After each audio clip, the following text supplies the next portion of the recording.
ইতিহাসের 43তম প্রেসিডেন্ট ছিলেন George W Bush. George W বুশের জীবন ছিল ঘটনাবহুল এবং রাজনৈতিক সিদ্ধান্তগুলো বিশ্বজুড়ে ব্যাপক প্রভাব ফেলেছিল। তার রাষ্ট্রপতি হিসাবে দায়িত্ব পালনকালে নেওয়া অনেক পদক্ষেপ এখনও আলোচনার বিষয় হয়ে আছে। তার ব্যক্তিগত জীবন ঠিক রাজনৈতিক জীবনের মতনই বৈচিত্র্যপূর্ণ এবং ঘটনাবহুল।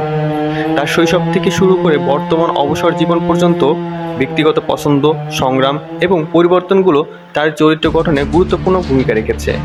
তার জীবনের একটি সংক্ষিপ্ত ইতিহাস তুলে ধরার জন্য আজকের এই ভিডিওটি তৈরি করা। তাহলে শুরু করা যাক আজকের ভিডিও।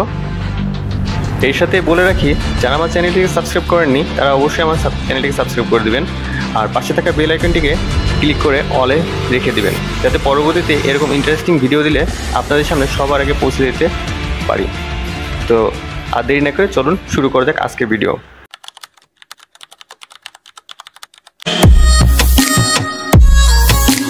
জর্জ ডব্লিউ বুশ, পুরো নাম জর্জ ওয়াকার বুশ। তিনি 1946 সালে 6 জুলাই কানেকটিকাটের নিউ হ্যাভেনে জন্মগ্রহণ করেন। তিনি ছিলেন সাবেক মার্কিন প্রেসিডেন্ট জর্জ এইচ.ডব্লিউ বুশ এবং বারবারা বুশের জ্যেষ্ঠ পুত্র। তার পরিবারের পটভূমি ছিল অত্যন্ত প্রভাবশালী। বুশ পরিবারের রাজনীতি এবং ব্যবসায়িক দীর্ঘদিন ধরে সক্রিয় ছিল এবং এখনও আছে।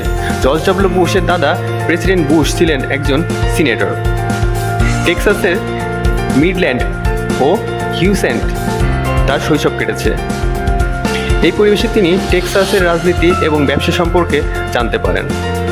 তার শিক্ষা জীবন শুরু হয় ইয়েল বিশ্ববিদ্যালয়ে পড়াশোনার সময় বিভিন্ন খেলাধুলার সক্রিয় ছিলেন। পরে হার্ভার্ড বিজনেস স্কুল থেকে তিনি ব্যবসায়িক প্রশাসনে স্নাতক ডিগ্রি অর্জন করে। এই উচ্চশিক্ষা তাকে রাজনৈতিক ও ব্যবসায়িক জীবনের সাফল্যের জন্য প্রস্তুত করে তোলে।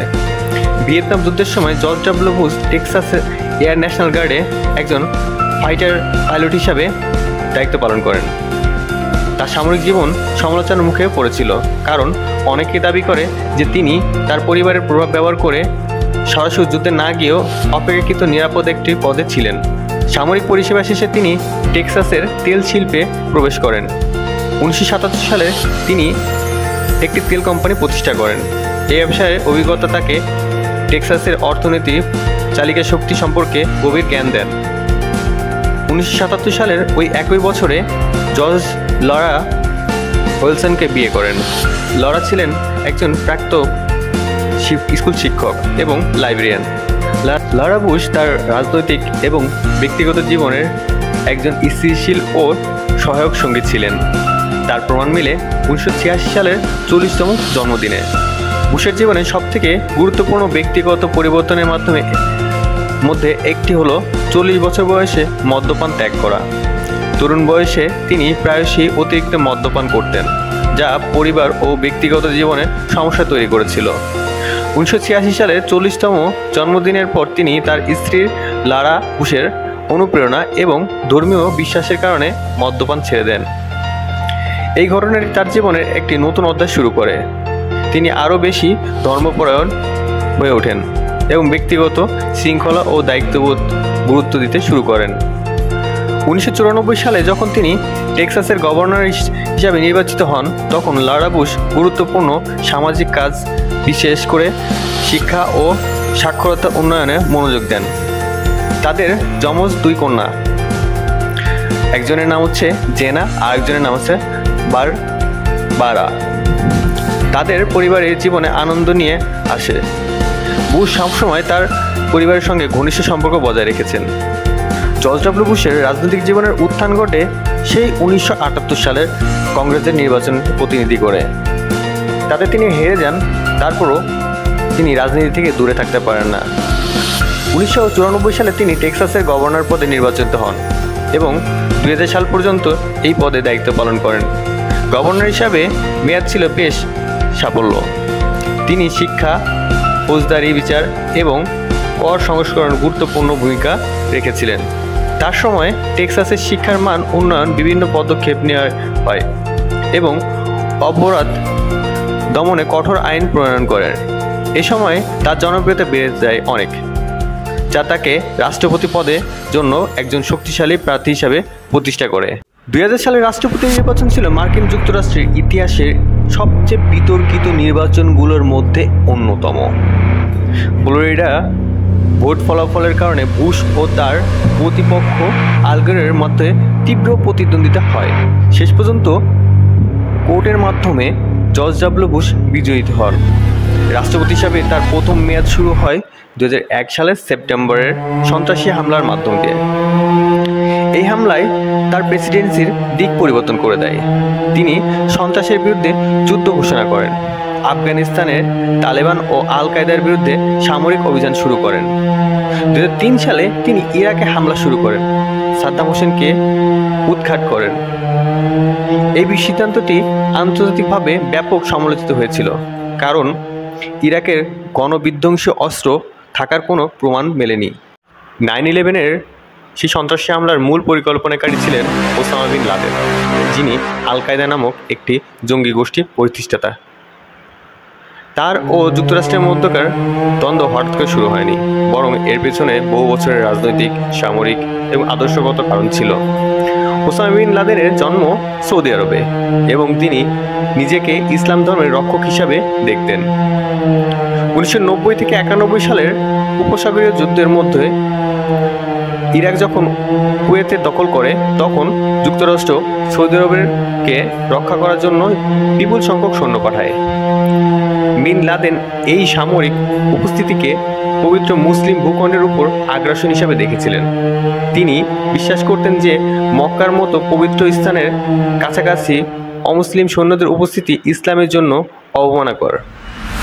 তিনি মার্কিন সৈন্যদের সৌদি আরব থেকে বিতাড়িত করার জন্য দৃঢ় প্রতিজ্ঞ ছিলেন। বিন লাদেন এবং তার সমর্থকেরা মনে করতেন যে যুক্তরাষ্ট্রে ইসরায়েলকে সমর্থন করছে, ফিলিস্তিনিদের উপর নিপীড়ন চালাচ্ছে। তারা ইসরায়েলের প্রতি মার্কিন নীতিকে মধ্যপ্রাচ্যের মুসলিমদের বিরুদ্ধে একটি ষড়যন্ত্র হিসেবে দেখতেন। এই ধারণা তাদের মধ্যে ক্ষোভ ও বিদ্বেষ বাড়িয়ে তোলে। 1991 সালের উপসাগরীয় যুদ্ধের পর যুক্তরাষ্ট্রের ইরাকের উপর কঠোর অর্থনৈতিক নিষেধাজ্ঞা আরোপ করে। বিন লাদেন মনে করেন যে এই নিষেধাজ্ঞার ফলে ইরাকের সাধারণ জনগণ, বিশেষ করে শিশুরা চরম দুর্দশার শিকার হয়েছে।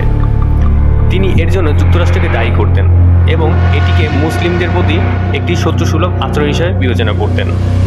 বিন লাদেন বিশ্বাস করতেন যে যুক্তরাষ্ট্র একটি কাগজের বাঘ, অর্থাৎ শক্তিশালী দেখতে হলেও আসলে তারা দুর্বল। তিনি এর প্রমাণ হিসাবে 1980-র দশকের লেবানন থেকে মার্কিন সৈন্যদের প্রত্যাহার এবং 1990 দশকের সোমালিয়া থেকে মার্কিন সৈন্যদের সরে যাওয়ার ঘটনাকে তুলে ধরেন।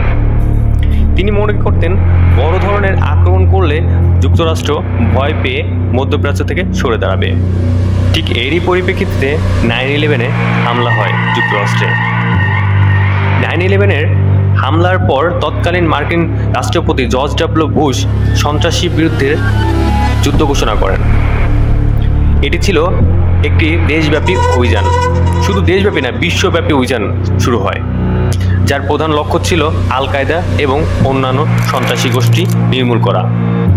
বুশ প্রশাসন ঘোষণা করে যে যারা সন্ত্রাসীদের আশ্রয় দেবে তাদেরও সন্ত্রাসীদের মতনই ধরা হবে।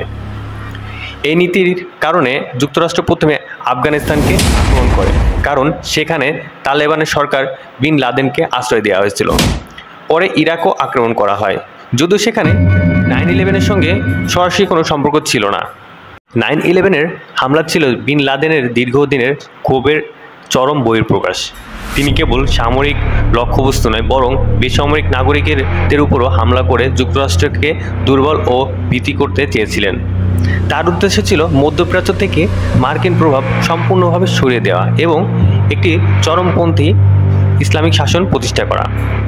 অন্যদিকে জর্জ ডব্লিউ বুশের প্রতিক্রিয়া ছিল দ্রুত এবং কঠোর। 9/11-এর হামলার পর তিনি দেশের নিরাপত্তা বাড়াতে এবং সন্ত্রাসবাদকে নির্মূল করতে প্রতিজ্ঞাবদ্ধ হন। এই সিদ্ধান্ত ফলে আফগানিস্তান ও ইরাকের যুদ্ধ শুরু হয়, যার ফলস্বরূপ মধ্যপ্রাচ্যে দীর্ঘদিন অস্থিতিকর সৃষ্টি হয়। সন্ত্রাসীর বিরুদ্ধে যুদ্ধ আজও আলোচনার একটি গুরুত্বপূর্ণ বিষয়, কারণ এর ফলে বিশ্বজুড়ে ভূরাজনৈতিক পরিস্থিতি বদলে গেছে। এর দীর্ঘমেয়াদী প্রভাব এখন দেখা যাচ্ছে। 9/11-এর হামলার পর বুশ একটি গুরুত্বপূর্ণ বার্তা দেওয়ার চেষ্টা করেছেন, সন্ত্রাসবাদ ইসলামের প্রকৃত রূপ নয়। তিনি বরাবর জোর দিয়ে বলেন যে আমেরিকা ইসলামের সঙ্গে যুদ্ধ নয়, বরং সন্ত্রাসের বিরুদ্ধে যুদ্ধ করছে। এই বার্তাটি ছিল আমেরিকান মুসলিম এবং বিশ্বের অন্যান্য মুসলিমদের আশ্বস্ত করার জন্য খুবই গুরুত্বপূর্ণ। হামলার কয়েকদিনের মধ্যেই বুশ ওয়াশিংটনের ইসলামী সেন্টারে গিয়ে মুসলিম সম্প্রদায়ের নেতাদের সঙ্গে সাক্ষাৎ করেছিলেন। তিনি সেখানে ঘোষণা করেন যে ইসলাম শান্তির ধর্ম এবং যারা হামলা চালিয়েছে তারা এই ধর্মের ভুল ব্যাখ্যা দিয়েছে। তিনি বলেন, সন্ত্রাসীদের চেহারা ইসলামের প্রকৃত বিশ্বাস নয়, ইসলাম মানে শান্তি। এই ধরনের বক্তব্য আমেরিকান সমাজের মুসলিমদের বিরুদ্ধে ঘৃণা ও সহিংসতার বিরুদ্ধে একটি শক্তিশালী বার্তা হিসাবে কাজ করেছিল। মুসলিম আমেরিকানদের প্রতি সমর্থন দেখানোর একটা ঘোষণা দেয়। বুশ আমেরিকান মুসলিমদের দেশের অবিচ্ছেদ্য অংশ হিসাবে উল্লেখ করেন। তিনি বলেন, মুসলিমরা ডাক্তার, আইনজীবী, ব্যবসায়ী এবং অন্যান্য পেশায় কাজ করে দেশকে এগিয়ে নিয়ে যাচ্ছে। তিনি আমেরিকানদের প্রতি আহ্বান জানান যাতে তারা মুসলিমদের প্রতি সম্মান দেখায় এবং তাদের উপর কোনো ধরনের বৈষম্যমূলক আচরণ না করে। যদিও বুশ এর প্রকাশ্য বার্তা মুসলিমদের প্রতি সহানুভূতি ছিল, তার প্রশাসন কিছু নীতি ও পদক্ষেপ সমালোচিত হয়েছিল এবং অনেক আমেরিকান মুসলিমদের মধ্যে ভয়ও জন্ম দিয়েছিল। সন্ত্রাসের বিরুদ্ধে যুদ্ধ এই নীতি কারণে আফগানিস্তান ও ইরাকে সামরিক অভিযান চালানো হয়। অনেকে মনে করে এই যুদ্ধের ফলে মুসলিম বিশ্বে আমেরিকার বিরুদ্ধে মনোভাব বৃদ্ধি পায় এবং মুসলিমদের প্রতি নেতিবাচক ধারণা তৈরি হয়। প্যাট্রিয়ট অ্যাক্ট, এই আইনের ফলে গোয়েন্দা সংস্থাগুলো সাধারণ আমেরিকানদের, বিশেষ করে মুসলিম সম্প্রদায়ের মানুষের উপর নজরদারি বাড়ানোর সুযোগ পায়। এর ফলে অনেক আমেরিকান মুসলিম নিজেদের স্বাধীনতা ও গোপনীয়তা নিয়ে শঙ্কিত হয়ে পড়ে।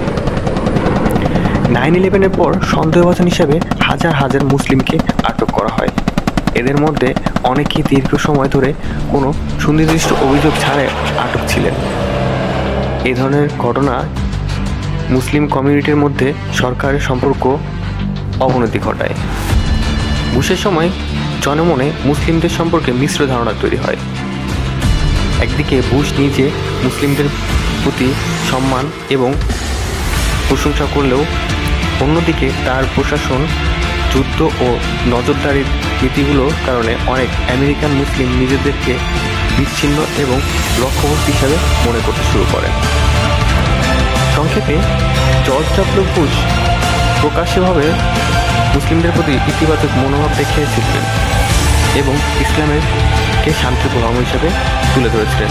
তবে তার প্রশাসনের কিছু কার্যকলাপ, কঠোর নীতি এবং সামরিক হস্তক্ষেপের কারণে মুসলিমদের মধ্যে কিছু ভীতিকর ধারণার সৃষ্টি হয়। এইসব কারণে প্রেসিডেন্টের একটি জটিল দিক তৈরি হয়। তার ক্ষমতা থাকাকালীন 2004 সালের নির্বাচনে তিনি আবার জয়লাভ করেন এবং দ্বিতীয় মেয়াদে রাষ্ট্রপতি হন। এই সময়ে তার প্রশাসনকে বেশ কিছু চ্যালেঞ্জের মুখোমুখি হতে হয়। তার মধ্যে 2005 সালে হ্যারিকেন ঝড় নিউ আলবেনিয়াতে শহরেতে ব্যাপক ধ্বংসযজ্ঞ চালায়। ফেডারেল সরকার ত্রাণ কাজে ধীরগতির জন্য বুশ প্রশাসনকে তীব্র সমালোচনার শিকার হতে হয়। দ্বিতীয় মেয়াদের শেষ দিকে 2008 সালের অর্থনৈতিক মন্দা শুরু হয়, যা ছিল 1929 সালের মহামন্দার পর সবচেয়ে বড় ভয়াবহ। এই মন্দার মোকাবেলা তার প্রশাসন ট্রাবল অ্যাসেট রিলিফ প্রোগ্রাম চালু করে, যার মধ্যে ব্যাংকগুলোকে অর্থনৈতিক সহযোগিতা দেওয়া হয়। এই পদক্ষেপগুলো অর্থনীতিকে শক্তিশালী করতে সাহায্য করলেও তার মেয়াদকালে অর্থনৈতিক সংকট নিয়ে প্রচুর বিতর্ক ছিল। রাষ্ট্রপতি হিসাবে দায়িত্ব ছাড়ার পর জর্জ ডব্লিউ বুশ জনজীবন থেকে কিছুটা দূরে চলে যান। তিনি মূলত ব্যক্তিগত জীবন এবং অলাভজনক কর্মকাণ্ডে মনোযোগ দেন। তিনি তার স্মৃতিকথা ডিসিশন পয়েন্ট লেখেন, যেখানে তিনি তার জীবনের গুরুত্বপূর্ণ সিদ্ধান্তগুলো নিয়ে আলোচনা করেছেন। তিনি বুশ ইনস্টিটিউট প্রতিষ্ঠা করেন, যেখানে শিক্ষা, গণতন্ত্র এবং জনস্বাস্থ্যের মতো বিভিন্ন বিষয় নিয়ে কাজ করেন। অবসর জীবন তিনি চিত্রশিল্পী হিসাবে আত্মপ্রকাশ করেছেন। তার আঁকা ছবি নিয়ে একটি বইও প্রকাশ করেছেন। অবসর জীবনে তিনি নতুন কিছু শখ গুরুত্ব দেন। তিনি একজন অপেশাদার চিত্রশিল্পী হিসাবে আত্মপ্রকাশ করেন। তার আঁকা ছবিগুলোর মধ্যে বিভিন্ন বিশ্ব নেতা এবং সাবেক সৈন্যদের প্রতিকৃতি উল্লেখযোগ্য। তার চিত্রকর্ম নিয়ে একটি বইও প্রকাশিত হয়। বুশ তার অবসর জীবনের বড় একটি অংশ তার প্রতিষ্ঠিত বুশ ইনস্টিটিউটে ব্যয় করেন, যা বিভিন্ন আন্তর্জাতিক ও দেশের সমস্যা নিয়ে কাজ করে। এছাড়াও তিনি বাইকিং ও গল্ফ খেলতে বেশ পছন্দ করেন। সংক্ষেপে জর্জ ডব্লিউ বুশের ব্যক্তিগত জীবন ছিল আত্ম-আবিষ্কার, কঠিন সংগ্রাম এবং পারিবারিক প্রতিশ্রুতির এক প্রতিচ্ছবি। মদ্যপান থেকে বেরিয়ে এসে একজন নতুন মানুষ হিসেবে নিজেকে গড়ে তোলা এবং ফোনের অবসরের নতুন শখ খুঁজে নেওয়া, এসব তার ব্যক্তিগত জীবনের গুরুত্বপূর্ণ দিক। আজকের মতো এ পর্যন্তই। কেমন লাগবে আজকের এই ভিডিও কমেন্টসে জানাবেন এবং এরকম আরও ভিডিও পেতে আমাদেরকে পাশ থেকে সাপোর্ট করার চেষ্টা করবেন। তো ভালো থাকবেন। আল্লাহ হাফেজ।